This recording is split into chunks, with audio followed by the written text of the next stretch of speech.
This episode of Manage Smarter is brought to you by Sales Fuel Sales Manager Training. Based on the Sales Manager's Guide to Greatness, it's a 36-lesson on-demand program to upskill your sales manager so they can execute your vision and drive consistent revenue growth. Watch a free lesson and find out more at salesfuel.com/SMT. Welcome to the Manage Smarter podcast with hosts C. Lee Smith and Audrey Strong. We're glad you're here for discussions on new ways to manage smarter, hire, develop, and retain talent, improve results, and propel team performance to new heights. This is the Manage Smarter podcast. Welcome to Manage Smarter, everyone. We are so glad that you've returned to the show, or if you're new, welcome. Come on in. I'm Audrey Strong. I'm Vice President of Communications here at Sales Fuel. I'm C. Lee Smith, the President and CEO of Sales Fuel. And, one of the things I'm thinking about today is what if half of everything you believed about management and leadership was wrong, actually damaging your company instead of helping your company or your team? And maybe that is or is not the case or whatever. It's an interesting point to consider, and we've got just a guide to ponder that. We sure do. I can't wait to talk to Jon Berghoff. Welcome, sir. How are you this morning? Audrey, so great. Lee, so great to be with both of you. Yeah, thanks for coming. So everyone, Jon is the co-founder and CEO of Exchange. That's a scientific approach to unlocking collective wisdom. And exponential leadership is a buzz phrase we're going to talk and learn about today. More than 350 global thought leaders, community builders, and industry-leading coaches and consultants. And you each can call them faculty members, right, Jon? I saw that on the website. We have a faculty, yeah. That's right. Yeah. Are leveraged in the Exchange approach to facilitate transformational group experiences with the clients. You've got clients including BMW, Facebook, NASA, Keller Williams, bringing together large groups to solve problems and accelerate learning and create maybe a whole new direction. And so, Jon, welcome to the show. And like Lee said, one of your things that you hang your hat on is saying that everything we know about leadership and management might actually be damaging. Let's start there. Yeah. Well, I think a good way of thinking about it is this. Many of the ideas and lessons that I know I was taught when I was a young manager and leader were based on the idea that I was brought in for my knowledge, for my expertise, and then my ability to teach or lead others or help them to succeed one way or another. And what's really interesting is a lot of what we believe about managing and leading are paradigms and beliefs that were born over 100 years ago. The idea that a few of us have the answers, and if we can disseminate those answers and get everybody to either comply or produce results as efficiently as possible, we win. The challenge with that is that, look at this moment in time that we're talking in.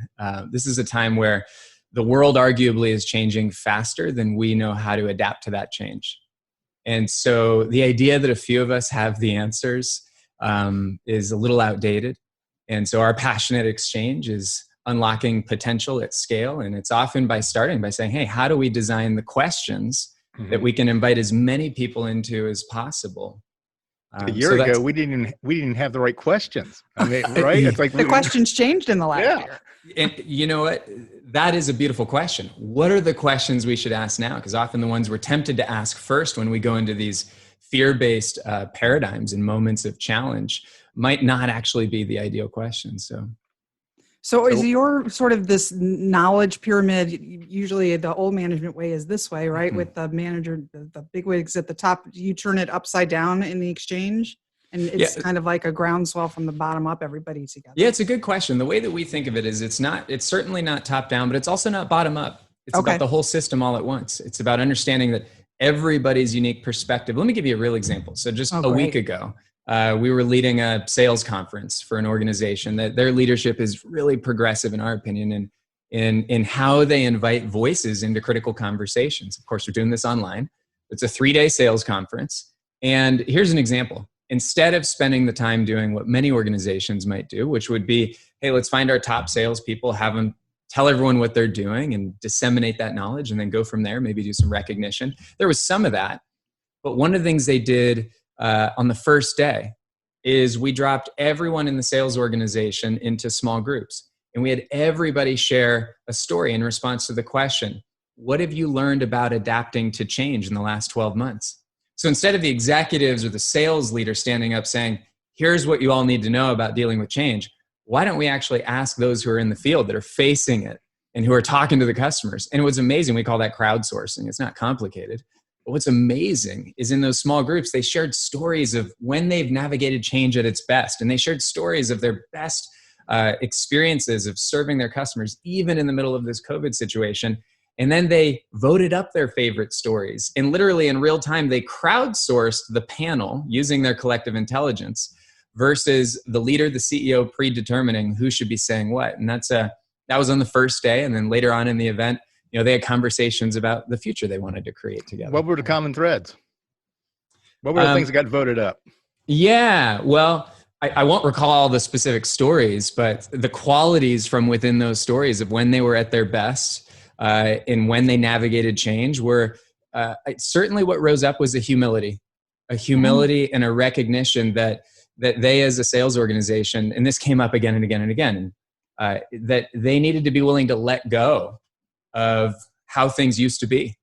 And then from that humility to invite a real, almost childlike curiosity and imagination around how are we going to find a way to do things? Almost every one of their stories, there was a sprinkle of humility, a sprinkle of imagination, and compassion. Compassion for their customers and compassion for themselves. It's interesting that came up as well. Lee is big on empathy. Big on empathy. And bigger on curiosity. Yeah, those two things. Yeah, absolutely. And of course, we're both from the Midwest. I mean, you're in Hudson, Ohio, up by Cleveland. Of course, I'm in Columbus, and of course, I met Audrey down in Athens, Ohio. I mean, so I won't say how many years ago that was, but so we're from the Midwest, right? So it's like we have to be. Humility is what we do. It's DNA, like it's expected of us culturally, I believe. Mm-hmm. Yeah, and I think that. Our work is based on the idea that if we can invite curiosity at scale, right, which only happens when those who are leading realize that their greatest power might not come in, I know how to solve this complex challenge right now, but it's actually, I'm going to bring together as many voices as possible. We want to change the conversations, change who's in them, right? And we want to ask the kinds of questions that really matter most right now. Even this conversation right now, you asked what were the themes that emerged. And you notice the themes weren't that, hey, we figured out immediately how to innovate or what to do or how to reimagine our processes. All the themes were in response to a question, who do we need to be in a moment like this? Which is a great example of the kind of question that we're usually impatient to ask when the sky is falling, but it oftentimes might be one of the first. I wanted to ask, I was going to say, it's unless you're a lawyer and you're trained in depositions and stuff like that, the art of questions and engineering conversations are two of your big jams that you love. Yeah. How do I learn how to do that to get people to move to that place where they open up? Not without giving it all away, because we want people to go to exchangeapproach.com and Well, you and Lee are doing it right now. I mean, at your very core, you're curious. You're authentically curious. And I think that's at the root. But beyond that, I think it starts with understanding what's possible and how important our questions are. We at Exchange believe that questions, Audrey, I can see you wearing glasses, or you, Lee, I've got contact lenses on. A question changes the future before the answer arrives. That's how important they are.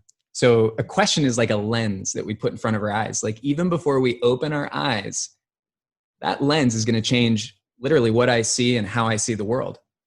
And so it starts with a recognition of how important our questions are. And then from there, it's about what are the types of questions that bring out our best. I know you can see behind me these sunflowers. So there's a principle in nature. It's called the heliotropic effect. So everything in nature grows towards the sun, right? In life, we grow towards that which gives us life. What are the questions, even in moments of challenge? It's not about avoiding problems, but in any moment, what are the questions that bring us alive, that help us to learn from each other, that help us to figure out how we're going to navigate through these changes? So we've got 6 different foundational types of questions, but it all starts with an authentic curiosity that comes from that place of humility. And, humility and strength are 2 sides of the same coin. It's not about dismissing the knowledge that the managers and leaders have. It's about realizing we need to add to that a curiosity to unpack the lessons we can get from everyone we can get into the conversations right now. I'm curious about the 6 foundational types of questions you just mentioned. Can you shed some light on that? Sure. Well, let's go back to that same conference we just led last week. I'll tell you on the first day, the first question we presented to that sales organization, and this is very common, this is the starting question, is why is it important that we are here this week? Why is it important that we're here? See, here's what's interesting about that question. It can be very easy for a leader or manager to think, well, I know why it's important. The sky's falling, we got to solve problems, so they should know themselves, so we're not even going to ask. Or maybe I'll tell them why.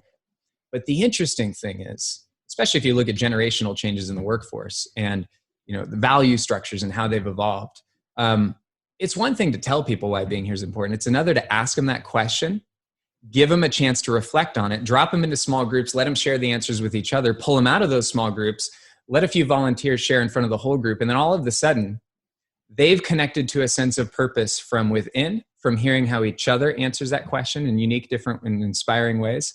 And then they've declared it in front of the whole room. That's a very common way that we'll start any gathering is, why is it important that we're choosing to be here right now, today, this week? We call that a purpose question. It might be embarrassingly obvious why that's a significant question to ask, but it elevates the meaning of every conversation after that, because that wisdom arose from within versus someone else, suggesting what it needs to be. That's the one type of question. I gave you another example earlier of crowdsourcing by looking back. How do we look back on our past? Look at this moment in time right now. We could look over the last 12 months and ask, when have we been at our best? What could we learn from dealing with change? What are the moments we're proud of? We find what we search for.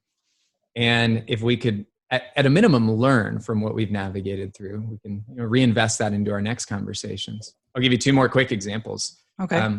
We're in a time of change. Everyone's talking about how do we pivot, innovate, reinvent, right? But in moments like that, everybody can get really scared because the foundation of what they were comfortable with and what gave them certainty is falling out beneath them, right? Yeah. So how about a question along the lines of, no matter how we change or evolve, what is it that got us to where we're at that we want to stay true to? What are the qualities of how we've shown up as a team or who we are as an organization that we want to protect, nurture, or preserve? That can give everybody a sense of grounded certainty that we're going to honor what's gotten us here while we ask, what is the world calling for us to reimagine looking ahead, which is another type of question. So those are just a few examples. Interesting Hopefully that examples. helps.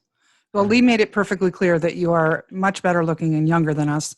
So I will say, I got a great camera. I got a great camera. We're on camera now. What is your? I heard you say that value structure has evolved. In what ways, say, in the last decade of your work, have you seen it evolve? Yeah, the very first training class we ever ran here at Exchange, for 3 years we did them in person twice a year. Now we're doing them like every 2 months online, and we're getting better ratings online, which is its own wild thing. It's so awesome. Yeah. The very first class we ran, we had I say young man, I'm sure he was my age, who worked at Google. I think he worked at YouTube. And we actually when we train, we don't train by talking about our work. We do it the whole time. It's 80% experience. It's exactly what we're teaching everyone to go do in their organizations or their clients. So the first question we asked everybody was, why is it important that we're here? To discover and learn a new approach to unlocking wisdom.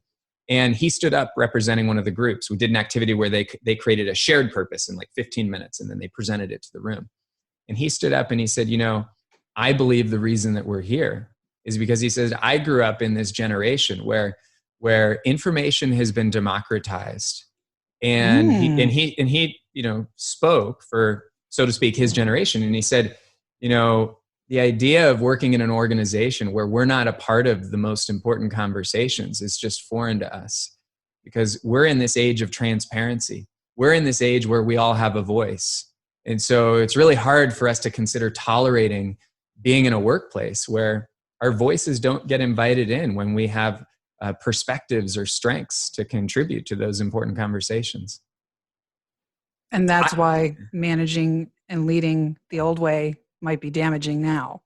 That's exactly because everyone's used to back having to a where voice. we started. It's like whether it be, it's like, what you want for dinner, what do you think about the events of the day, anything. Everyone's got an opinion. Everyone's used to sharing the opinion, and it's even more true the younger you go. So yeah, and consider this. Consider that this is true for me. I don't know if it's true for the two of you, but there's never been a time in my professional life, this last year, and our company grew. We had a great year, but still, I experienced more stress and more self-doubt than I've ever experienced. You and everybody else. Yeah. And I think it's because what happens in moments like this is the demands that we're dealing with exceed the feeling that we actually have the resources to meet those demands. And when that happens, we go into cycles of reactivity. And so the question at hand here is, how do we turn that around within ourselves? And then, but also in our work, how do we turn it around at scale? And what we've discovered is the fastest, most natural, most effective way to turn around a downward spiral of scale where culturally, it's not just that we're dysfunctional, but even worse, we're almost living in a place of shared victimhood. Nothing will bring us down faster. How do we transform that fast and at scale? It's bringing everyone into a room and presenting questions where by presenting the right questions in the right way, first of all, everybody pauses to reflect. You push pause on a machine, my mentor Mo McKenna said to me, it stops working. When we push pause on a human being, everything important starts working. And so if we want to turn around these cycles of reactivity and these just dwelling in stress and self-doubt in our organizations, it starts with questions, a chance to reflect on those, and then the discovery that we have a lot of the answers within. And it takes some humility for a manager to let that happen. There's risk to invite all those voices into those conversations. Let me get to my favorite part of the show, which is let's go off on a tangent. I was hoping we'd get here. So what if your organization, your team has divisions, they're divided? Let's say like the U.S. government, for example, or let's like solve it all. you have like I'm on team this or team that, and it's like, what can we do to change that? Because it's like I'm looking at what's going on in the United States today, whatever, it gives me anxiety. And I've also coached some sales teams or whatever where that's happened, and it's very anxious. So it's like, I want to know if you're a manager and you're in a situation like that, or you come upon a situation like that, probably because the old manager is no longer there and you're brought in for a reason. Yeah. What do you do? Well, this is the answer nobody wants to hear. And I'll reveal it with a story. When I was brought in to Vitamix as an executive, I was introduced to a number of these large group methodologies, appreciative inquiry being one of them. And what I realized really quickly is, okay, I don't have the answers. And we had a lot of division. Frankly, I think division actually becomes a default. It becomes a norm, especially in times of fear and change, because we get protectionist or even neurologically. Division arises very naturally. And so the first thing we did is we brought salespeople in from around the world. And then we brought folks in from operations, from accounting, from the assembly line. And we sat them at the tables together and we had them knee to knee, eye to eye. And we just had them interview each other. It's very difficult. So this is the hard, it takes a lot of courage to do this, but it's very difficult for two human beings to sit there eye to eye and to interview each other. These are called paired interviews. And for 10 minutes each to be deeply seen and heard, and to not in some ways fall in love a little bit with that other person, to see some part of myself in them, or to feel a sense of compassion or humanity through a process like that.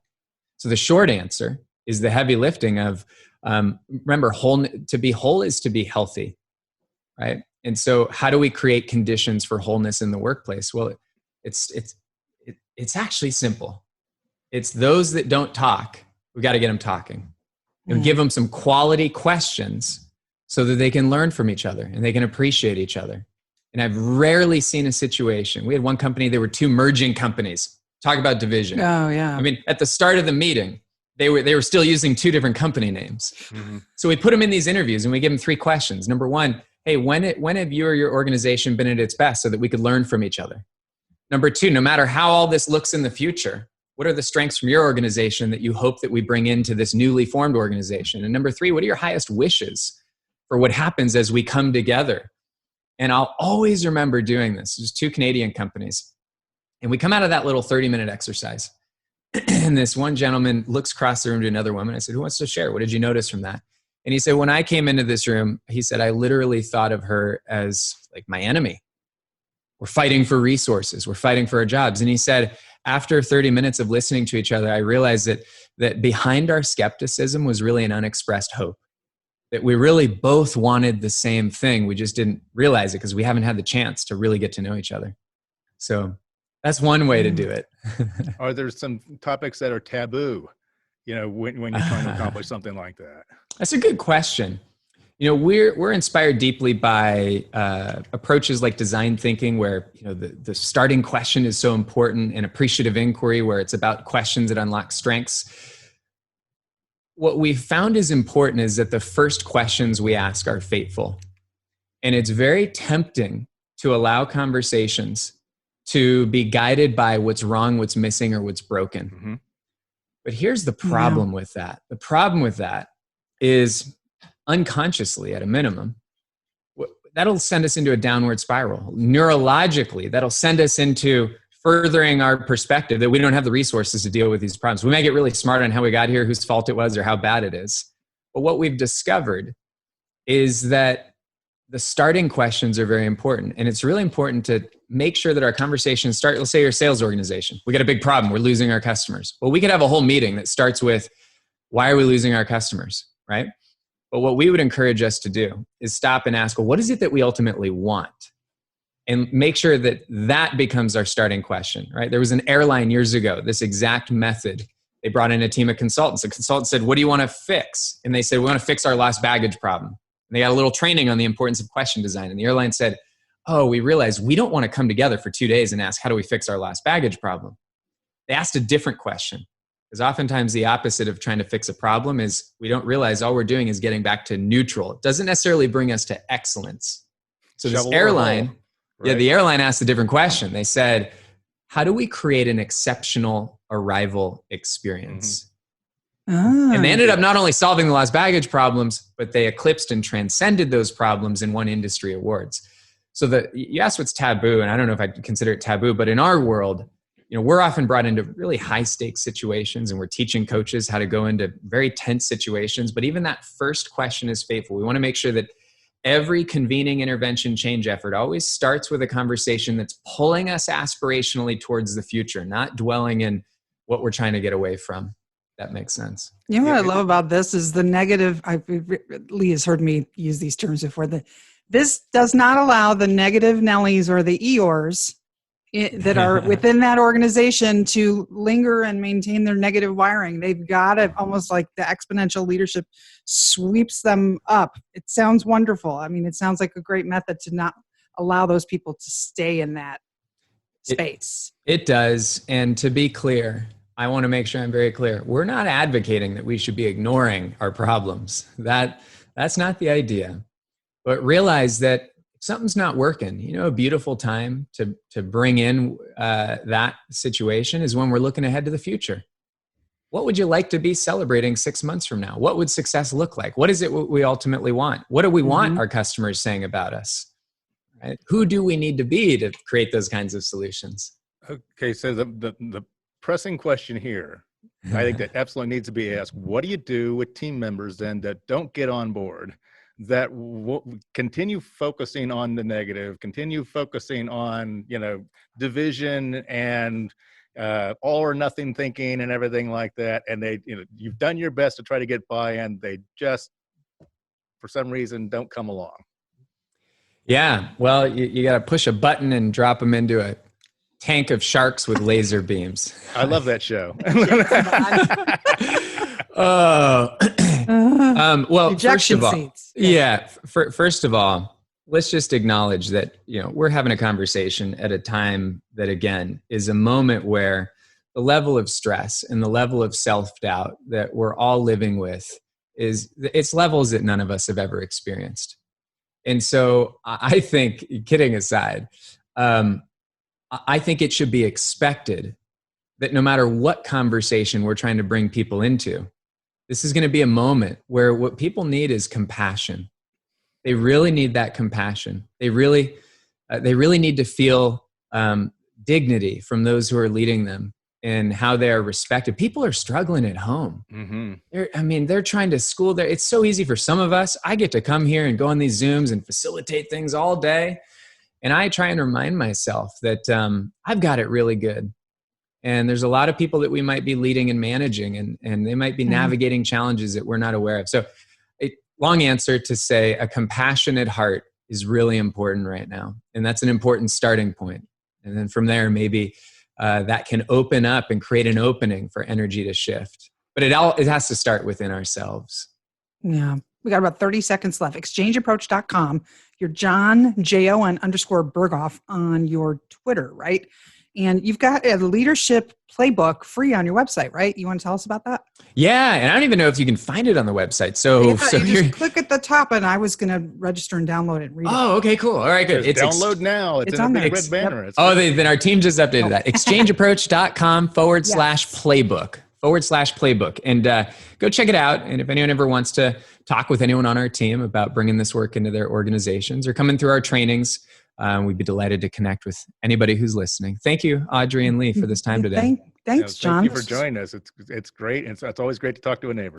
Thanks for listening. If you enjoyed the show, please rate and recommend on iTunes, Overcast, or wherever you get your podcasts.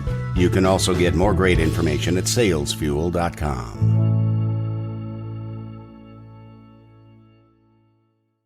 This podcast is a part of the C-Suite Radio Network. For more top business podcasts, visit c-suiteradio.com.